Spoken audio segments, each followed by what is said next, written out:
Hey there, ladies and gentlemen, Force here, and we're going to be taking a look at the balance changes. We had some buffs for Junkrat, Orisa, Roadhog, and Widowmaker. I think that's it. Yeah, that's it. Okay, let's start off with Junkrat. Now, we already know what this is, because we got some information ahead of time.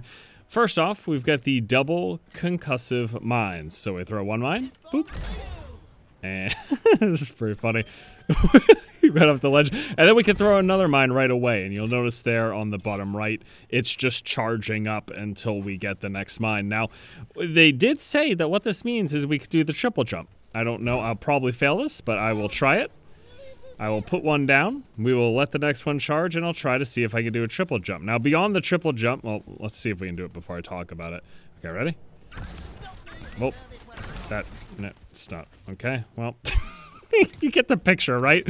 So we have two charges of the mine. Beyond increasing his mobility potential, being able to jump and then jump again and jump a third time, the double damage, I think, is really, really gonna be something. Like, right, so he could go like this, toss another one, and do that again. Like that.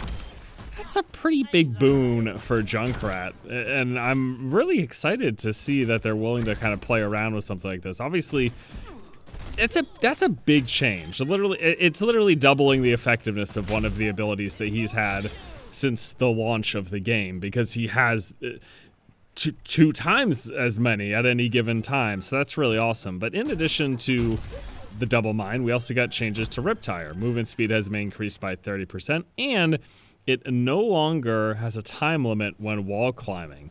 So let's test that out. So first we're going to... I'll go for that wall to climb. First, we're going to put this down just to see the speed. We'll go down over here. Okay. We'll go down over here, and we'll put down the tire. So here's the speed. It's using up the time. Now, when I hit the wall, it doesn't stop the timer, but I believe what this is going to mean is that it will... Now moving on to Orisa.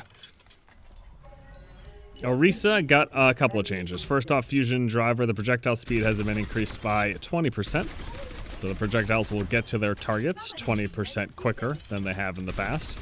This is going to make leading a little easier, as you're not going to have to lead quite as much at targets who are further away.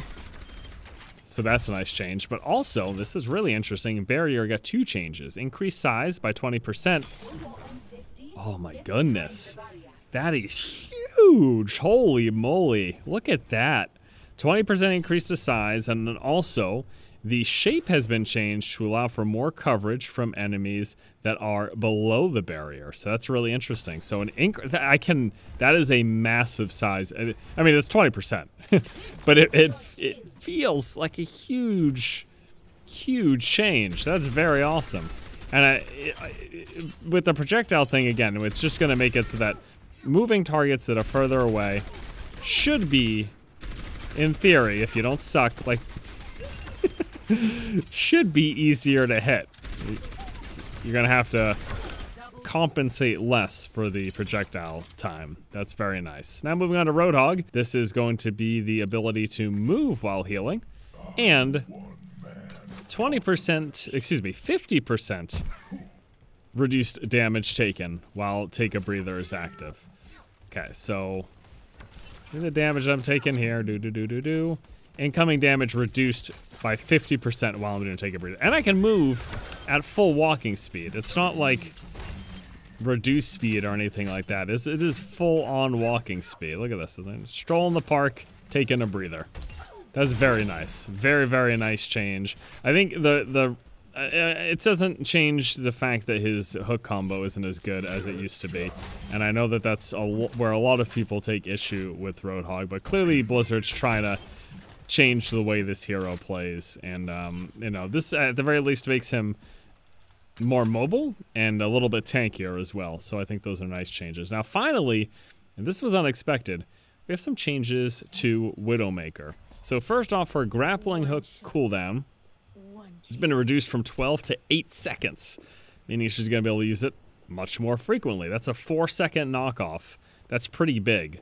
That is a pretty significant change for her. So going to make her more mobile, more able to dance around the battlefield quickly, get out of harm's way. But here's something also very interesting. Now with... Okay, well, I'm gonna have to put that in a spot that it actually triggers. Now with Venom Mine, affected targets are visible through walls to you as Widowmaker only. So it's not gonna be, it's not the same as her ultimate where other people are gonna be able to see them through walls, but at the very least Widowmaker will be able to see her targets affected by that through walls. So it's almost like a mini Hanzo detection arrow, essentially, that she has. And the whole purpose behind this is that for Widowmaker, the idea with the mine is an early detection system. It would go off and you would know that somebody is there, but then that's it. You would just know that they had triggered your mine. You won't know where they went from there. This makes it so that you do. Now anyone affected by it, you're going to be aware of. I wonder how long it is. That's fair. This feels like that was about, what, 5 seconds or so? Something along those lines. It's a very nice change. So Widowmaker is going to be more mobile on the battlefield. She can use her hook more often, and she's going to be much more aware of anyone who's trying to sneak behind her, so long as she hits them with the Venom Mine. And if it hits multiple people, you get the vision for those multiple people as well. So some pretty interesting buffs. Again, buffs across the board. Probably be diving more in depth about these. Just wanted to quickly show you guys and talk about it a little bit here. Hope you guys enjoyed the video. Stay tuned. I'll be doing some more coverage tomorrow. Have a good one. And until next time, I'll see you later.